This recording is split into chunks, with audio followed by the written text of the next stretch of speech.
Assalamu alaikum, I'm Aisha and you're watching SAMAA News. Here are today's headlines. Iran has warned that it may no longer consider itself bound by its agreement with the United States if Washington continues to violate the terms of the deal aimed at ending the Middle East conflict. According to Iranian state media, Tehran's ambassador to the United Nations said the warning relates to the Islamabad understanding, which was reached with Pakistani mediation. Iran says continued US violations could undermine its own commitments under the agreement.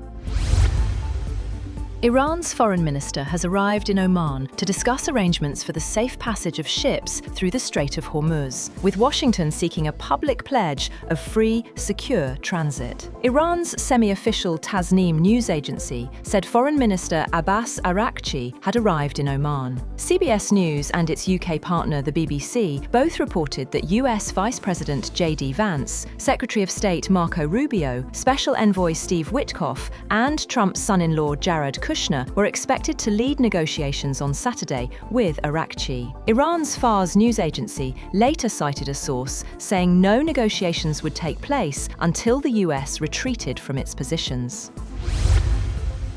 Iran's supreme leader, Ayatollah Mujtaba Khamenei, has said that avenging his slain predecessor and father is the demand of the nation and must certainly take place. According to a written message released on his Telegram account, Khamenei said the nation pledged to avenge the blood of the martyred leader and all the martyrs of these two wars from the criminal and disgraced killers. The supreme leader issued the message on the occasion of funeral ceremonies for his father, Ayatollah Ali Khamenei, held months after he was killed in the US-Israeli airstrikes on February 28th.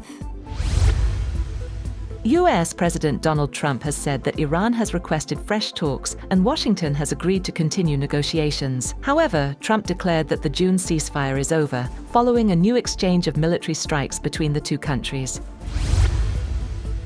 Meanwhile, Iran has disputed Trump's claim that Tehran had requested the resumption of direct talks with Washington. Foreign Ministry spokesperson Esmail Baghai said Iran had made no request for negotiations and had instead agreed to receive a Qatari delegation acting as a mediator. He added that Iranian officials had informed the Qatari delegation of Tehran's position during its visit to Mashhad. On the other hand, Iranian Foreign Minister Abbas Araghchi has travelled to Oman with a high-level delegation for crucial talks focused on the Strait of Hormuz.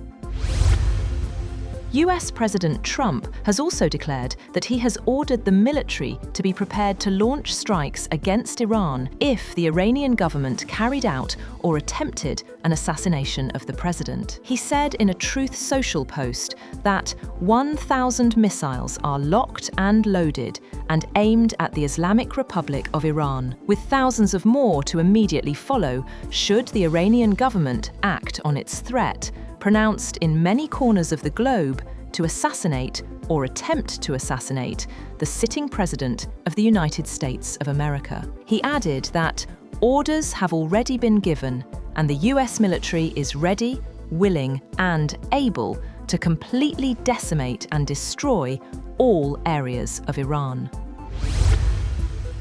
An uneasy calm returned to the Middle East after the United States and Iran paused attacks, while Pakistan and Qatar stepped up efforts to bring both sides back to negotiations. US officials said Washington remains committed to a diplomatic solution despite recent military exchanges, while Pakistani sources expressed hope that talks could resume once tensions ease. The next round of negotiations, originally planned in Islamabad, has been delayed as mediators focus on restoring calm. The pause follows 2 days of fighting in which the US struck dozens of Iranian military targets and Iran responded with missile and drone attacks on US facilities in the Gulf. Diplomats say preventing further escalation and restarting technical talks are now the immediate priorities. Iran's parliament speaker, Mohammad Baghir Ghalibaf, has said that his country is ready for full-scale defense if the United States backs away from its commitments under the Islamabad Memorandum of Understanding. Ghalibaf said Iran would never surrender under pressure and warned that any collapse of the agreement would be met with a firm defense of Iran's rights and interests. He also urged the Muslim world to unite against the United States and Israel, saying the Islamic world should stand up in the face of continued pressure.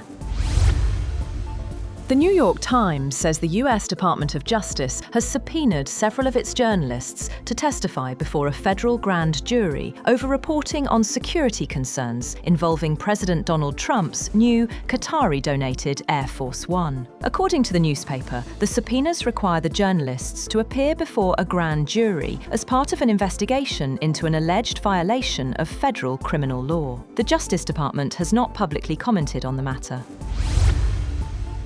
North Korea has condemned the United States and its allies for what it called strengthening military blocs and accelerating arms build-ups after a NATO summit this week. Pyongyang accused NATO leaders of portraying North Korea's exercise of its legitimate sovereign rights as a threat. The Foreign Ministry said in a statement carried on state media KCNA that the alliance demonstrated a stronger commitment to bloc-to-bloc confrontation through increased arms spending and closer military cooperation with allies in the Asia-Pacific region.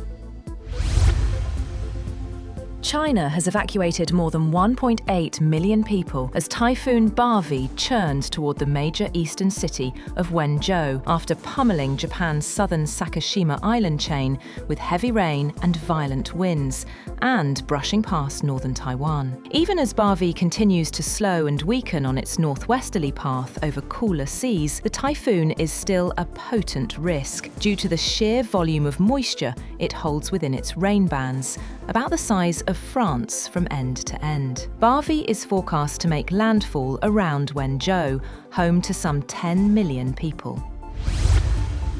Apple has sued OpenAI and two former employees, alleging misappropriation of its trade secrets to benefit the ChatGPT owner's foray into consumer hardware.